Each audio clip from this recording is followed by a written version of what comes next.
स्थानिक स्वराज्य संस्था निवडणुकीच्या हालचालींना वेग आलाय। महापालिका, नगरपालिका आणि नगरपंचायतींना प्रभाग रचना करण्याचे आदेश राज्य सरकारने दिले असल्याचं कळतंय।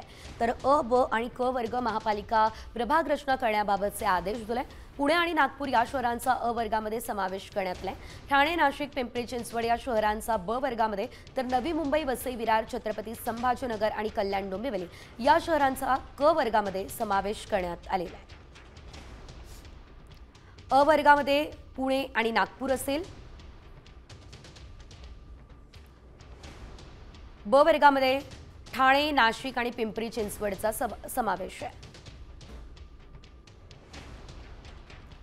क वर्गामध्ये नवी मुंबई, वसई विरार, छत्रपती संभाजीनगर आणि कल्याण डोंबिवलीचा समावेश असेल। महापालिकांची वर्गवारी आता ठरलेली आहे। महापालिका प्रारूप प्रभाग रचना तयार केली जाणार आहे। प्रभाग रचना कशी होणार आहे आपण पाहतोय। त्यानंतर निवडणूक आयोगाच्या मान्यतेसाठी देखील ती पाठवली जाणार आहे। मान्यतेनंतर हरकती आणि सूचना मागवून सुनावणी होईल।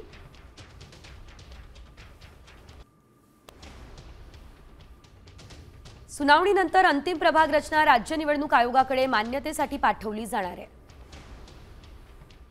मान्यतेनंतरच अंतिम प्रभाग रचना प्रसिद्ध होणार आहे। प्रभाग रचनेची मार्गदर्शक तत्व काय आहे, तर वस्त्यांचं शक्यतो विभाजन होणार नाहीये याची दक्षता घ्यावी।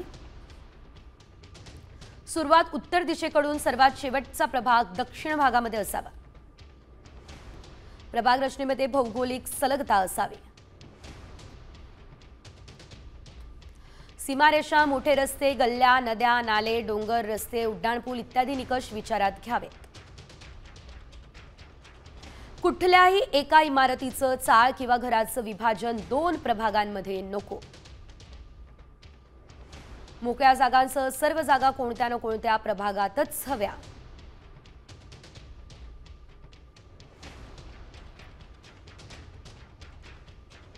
सीमेचं वर्णन करताना रस्ते, नाले, सिटी सर्वे नंबर हा सर्व उल्लेख हवा।